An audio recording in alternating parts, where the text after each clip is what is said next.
Alright, so I got the Skandic in here. I'm going to do an oil change on it. I think just over 3,000 kilometers.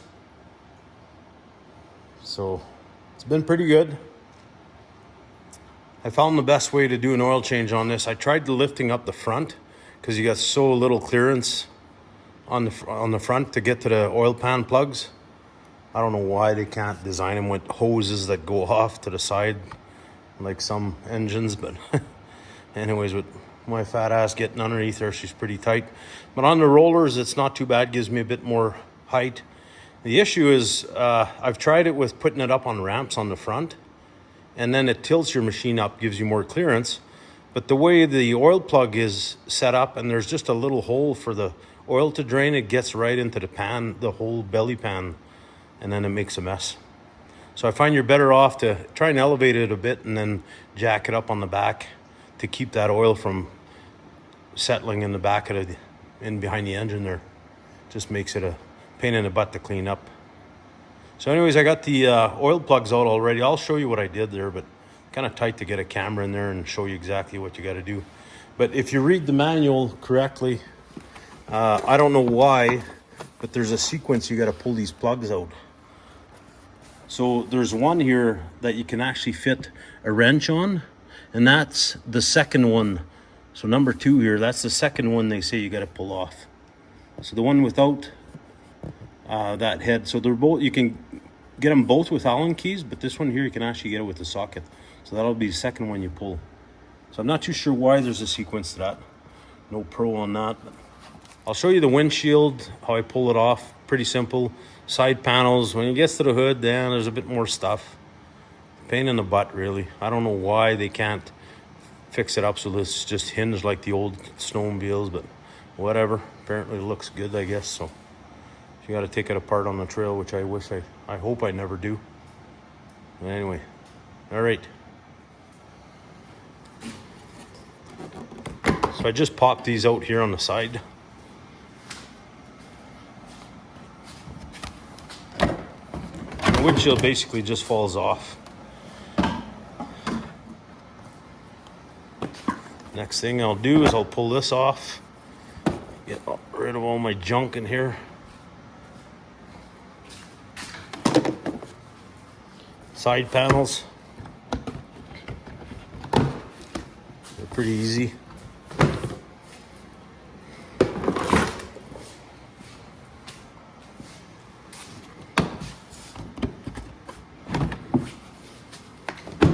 Pull up on them after they're open. So now for the worst part about it is always carry the proper sized Allen screwdriver with me. So there's 2 here, 2 bolts to pull out here, and there's 2 more underneath it, and then 2 over here, 1 on each side. And then you got to remove that, you got to loosen off that air breather as well. Show you here in a sec. So yeah, when I'm on the trail, I always carry these 2. And you can take everything apart with these 2.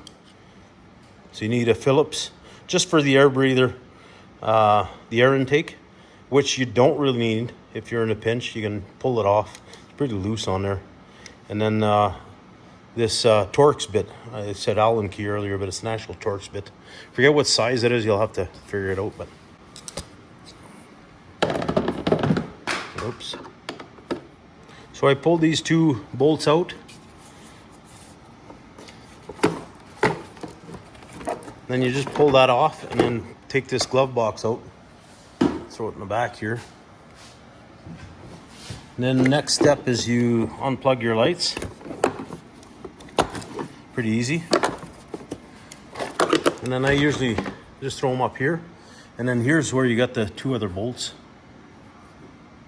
And I'd imagine this will be very similar on an Expedition or Tundra, and even that other Expedition Sport that I got.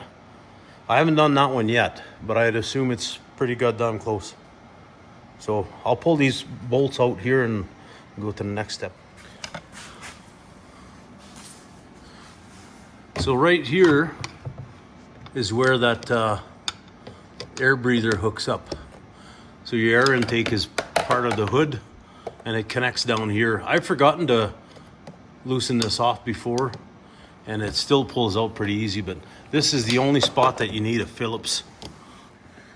So now we got that air breather loosened off. I go back to the same Torx bit, and right underneath here, you want to get these 2 bolts here. So I'm over on the right hand side of the machine here, and you don't have anything else to do on this side. Like, we pulled all the ones on top. The air breather Phillips we just loosened off. You don't want to take it all apart. And then on the front we took 1 bolt apart, and here's the other one that we got to take apart on this side. So again, I'll just run you through it. There was the 2 bolts on the top. After we pulled the windshield off, then you pull the glove box off, unplug your lights, and then there's 2 other bolts here. There's the air breather you got to loosen up, and then that bolt here at the front that you got to take out, and same for the other side. And now we're ready to take the whole hood right off. So now once you got that off, see this clamp here on this, give you a bit more light. It just twisted on me. But usually you can turn it around where you can get good access with that screwdriver from the side here. It's actually not too bad. But it's actually better than my 2015 because you got really good access to the oil filter here now. Right down here. My 2015, you had to pull the springs off and part of the exhaust because the exhaust would actually go over this filter. So they fixed that part of it. Another thing I want to show you before I get too far here. Hold on here. So anyways, because I'm so cheap and didn't want to pay the $500 for a block heater, I got one of these. I actually bought a 2-pack for $50, cheap. They plug into a wall outlet. It's just a heating pad, and it's got that 3M stick on. There's not too many places to stick it on this engine, just because it's so uneven all over the place. I'm trying to make this light work with this video here, but so if you can see right there on the bottom, right on the side of the engine here. Oh, exhaust is hot. That's where I put it. Right there. There's a flat part on the side of the engine, and it's been there all winter, hasn't moved. And then I ran the cable out the back, and then over here on the side, I got the plug right here. So when the panel closes, it just covers it, and then the plug is exposed, so you can just plug it in. Just in case you're gonna be outside cold weather, like when I go out to the cabin, and get pretty cold, and you don't want to be stuck with it to minus 35 or so. I've started this thing very cold, actually. I think it was minus 36, the coldest I got it going, but I wasn't very happy. Just hard on it. So, and these pads, when you plug them into, like, I got a 2000 watt generator, and you don't even hear the difference on the generator. So it's not like an electric heater. And this pad goes up to 85C. And I Ray-Teched it. I put a heat gun on it, and sure enough, it gets pretty hot in no time. So just an idea. If you don't have a block heater on yours and you want to, you know, do something so you don't run into cold start issues. And luckily this winter wasn't too bad. But if the weather was going to be really bad here, and it wasn't, I was going to put a trickle charger, just like a 2-amp, on the battery and run the cable over to here as well. And then when you plug it in, you plug in your trickle charger and that block heater. Just a thought anyways. So anyways, I'll get back to the oil change here. I got the oil drained already. I'll give you a little clip here underneath as to what it looks like. Like I say, she's pretty tight, but I'll try and get some footage for you. All right.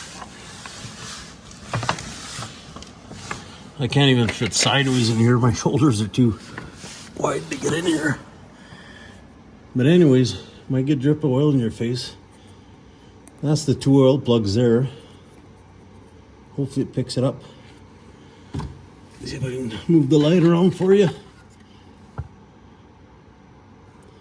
Oh yeah, I got it right in the phone.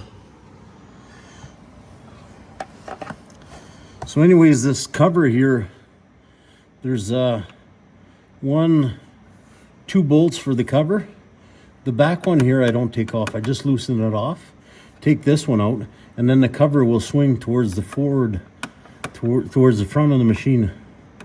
So don't take the back one out, take the front one out, and then slide the cover to the front.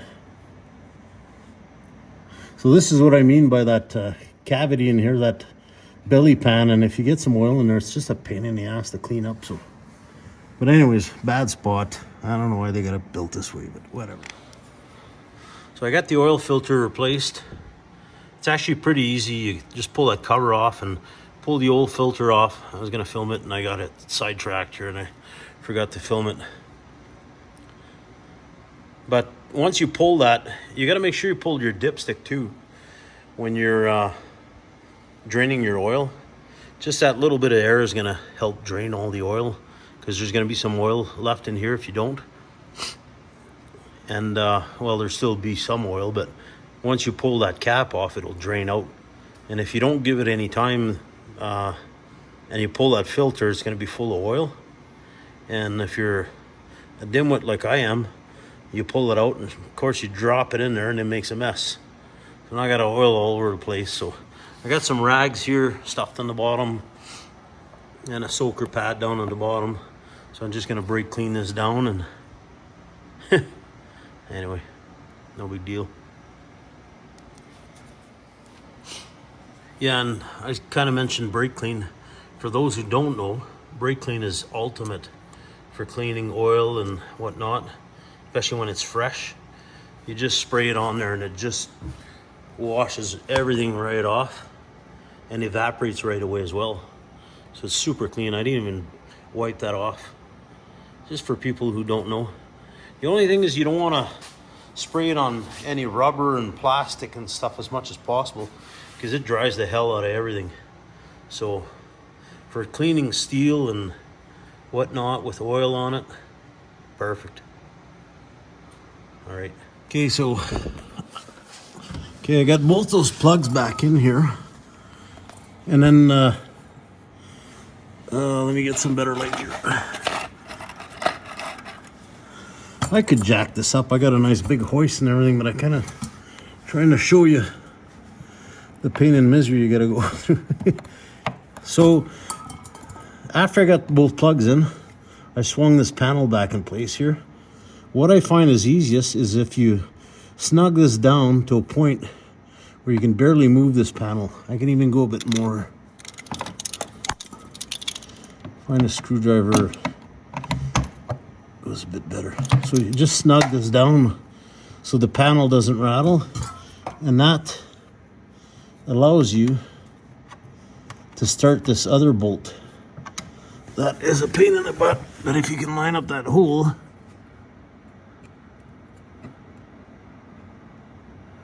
which I think is right there.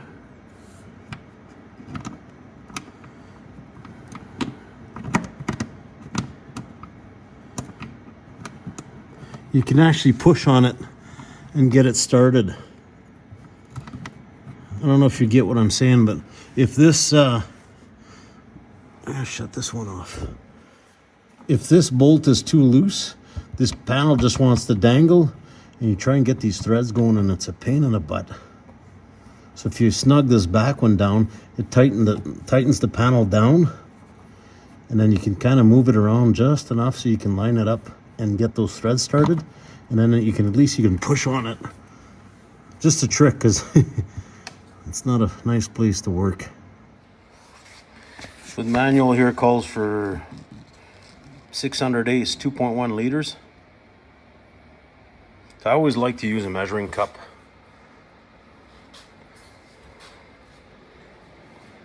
Looks like a pint of beer, making me thirsty.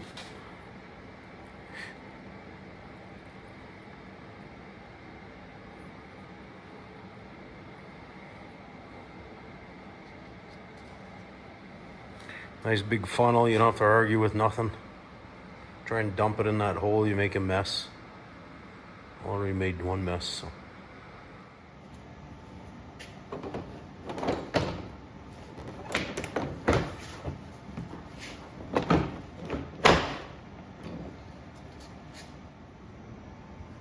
So after I got that clipped in here, first thing I do is I start these bolts, and then don't forget to line up that air breather right here.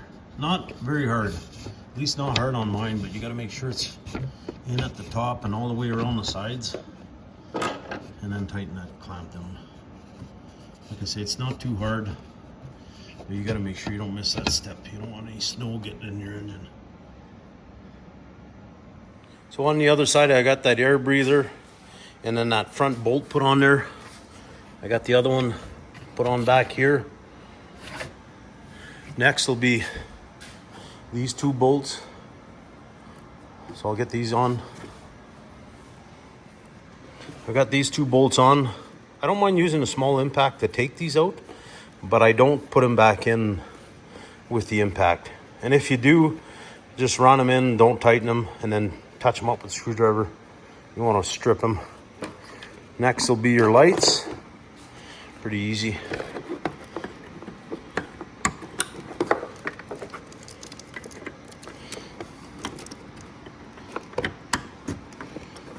So yeah, there's just a little tab on the back here. With my thumb, push down and they come out. And you can hear them clip in there. And then next will be the glove box. So this glove box has got to go over this lip. And then these tabs here will go underneath. Just like so. And then your cluster will go over top of that. You got to make sure you get it in the right spot over here. And it just sits over top. Just fits nicely and snug here. And then down to the last two bolts here. I'll get those in and put the windshield on. So we got them in. And just put clips in. Done deal. So we'll just dampen these up. I'll just grab a paper towel. You can spit on them if you want, but just a paper towel, you wet it and just dab it, and it goes in there nicely. In the past, I've glued these because it sucks when you push them in and you don't know. You don't want to lose your windshield on the road, but if you dampen them, they usually slip in there pretty good. Yeah, just a wet paper towel. Give them a bit of moisture. Oh, I lost one, see? Well, that sucks. I gotta take all this thing apart to get to it. Also, you can find a spare one. Yeah, you gotta be careful with those when you push them in. I should have glued those two as well. Maybe that's what I'll do. I got these ones glued in, so just a bit of 5-minute epoxy. Just a little dab in case you gotta change them. But I never did these. Huh, never noticed. Must have pushed it in at some point. Yeah. All right. Well, I got some grommets here. That one's pretty thin, but it might work. I think these ones are a bit too thick. Yep. Unless I glue it in. I'll figure something out here. Get it to work. Actually, that thin one will work. Yeah, perfect. Okay, I'll get this in there and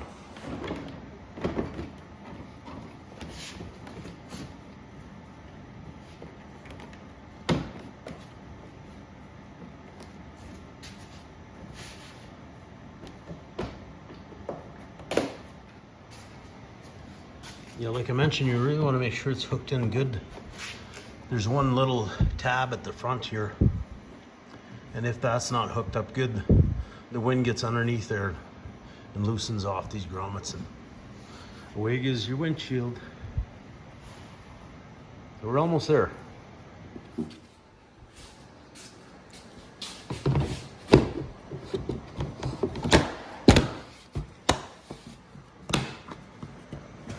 One thing to note with these machines, and they clearly say it in the manual, the 600 aces anyway, I'm not too sure about the 900s and the newer machines.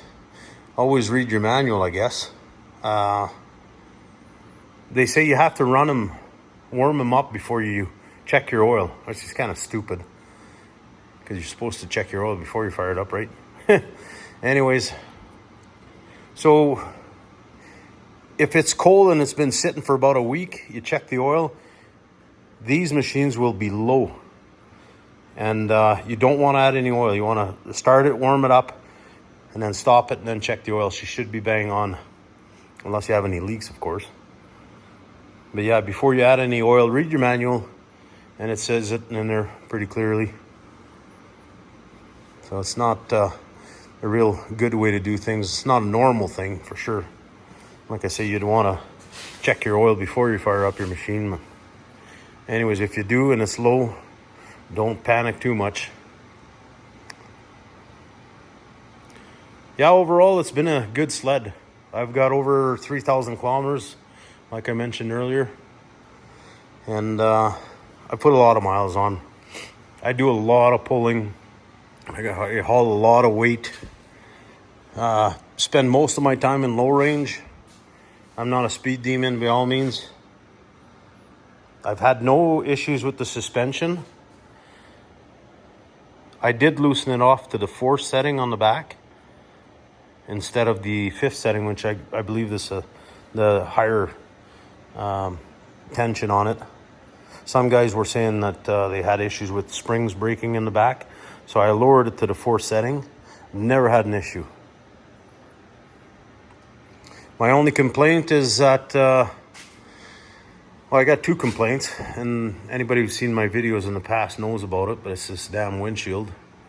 It's like looking through somebody's prescription glasses where this roll is in it to deflect the wind, and it's kind of right in your line of sight when you're going slow and you're looking down the trail. And at night, you get this glare off this, and it makes a big rainbow here kind of shape, big red streak across it.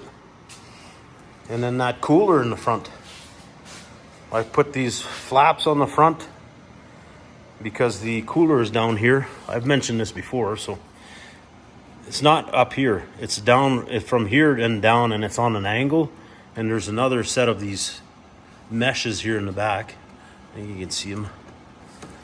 So I just put this here to deflect branches. And I've had a lot of branches go through here, and you can see how well beaten this is. So there's definitely some stuff hitting it. And no improvements on this one. This is the wife's sled. And I've been using it lots just to keep the miles down on the Skandic, because the Skandics are quite a bit more money. So I've been trying to use this quite a bit more. This is basically like the Tundra. It's got the 600 ace. Tundra, you can get the 600 ace as well. Pretty well identical sled except for the front suspension. So this is the Expedition Sport 600 ace. They do not have the low range on the sport models. The LEs you get up in the bigger sleds, they get the 20-inch track. They're basically a Skandic with this suspension. So this Expedition is more like the Tundra with the Expedition suspension. So no high and low on it. They'll still pull amazing amounts. Like, they're a really good trapping sled. That's why Tundras are so popular for trappers. You can get them in the 600 EFI as well. But same thing, they never changed any of this design in the front for the cooler, and I had to put this flap on here as well. And I've put a few branches through here already. But I do a lot of bushwhacking for trail riding. You'll probably be fine. And this suspension here picks up a lot of sticks, but way more stable. And if one thing, I think the windshield's worse. So obviously Skidoo's not watching YouTube videos to see where they can improve. So there's still that glare, and this one here, it seems like it's even worse there. I'd love to cut this windshield just to get away from that, but then you're losing that nice high windshield. So I don't know. I mean, there's that little bit of a roll there, and it creates that interference in that windshield. It drives you nuts. So I'm not too sure what I'm gonna do, or I'm used to them by now, but yeah, I gotta build a little storage box for it. Won't be quite as big as that one. Don't want to make it too top heavy for her. Just enough for a few supplies, and like I say, I'll be running it. This one's got the manual reverse on it, so it's just a lever here, so you don't have the high and low like I mentioned. Basically all the same features, hand warmers, and your reverse isn't here, of course, it's on that lever. And no mirrors on this one. Like I say, the Expedition LEs, you get the higher end model and more features on them. But yeah, 156-inch track on this one. The Tundra LT is the same. Again, this is articulated just like the Skandic, but I always lock them solid. If I find that when you don't lock it solid, sure, it backs up better, but as soon as you pull something, if you're towing, it wants to dig in right away, because now you only have this portion of track, and this one here, it'll dig in until that catches. So I find it's better to lock it right in. Then you'll always have that true 156-inch track. But anyways, yeah, good sleds, great engines. I hate the fact you don't have a backup starter on them, but a lot of them are that way now, unless you go back to the 2-strokes. The fuel economy is crazy on them. That's what I love about these 4-strokes, and the noise, but the fuel economy is the big seller for me. No backup starter, it kind of sucks. Yeah, you hear a lot of people say, you don't have backup starter on your truck. Yeah, but roadside assistance don't come and get you out in the bush. You're on your own. So it's kind of nice to have a peace of mind that you got a backup. But I bought one of these booster packs. They're so tiny now. This is a 2000 amp. And it's got a flashlight on it, and you can charge your phones, and I boosted a truck with it so far, and it works pretty good. So not very much weight, kind of a nice little feature on here. So yeah, overall it's been pretty good. If you like this machine, like the 20-inch track and the high and low, and you use it mostly for fishing, I'd recommend the Expedition LE, or they even got the LES or SE or something, I don't know. Look them up anyway. And this one here, well, beautiful trail sled, beautiful overall trapping machine. Very similar, like I say, to the Tundra, but a bit nicer suspension on the front. The Tundras and Skandic have a narrower suspension and quite a bit tippier, but there's an advantage to that, and I've always found it to be an advantage, especially when side hilling. And sometimes you need to cut it over, tip it over just to get around trees and whatnot, and this allows you to do it. But it's all as far as what you need, I guess. Anyways, that's about it. All right.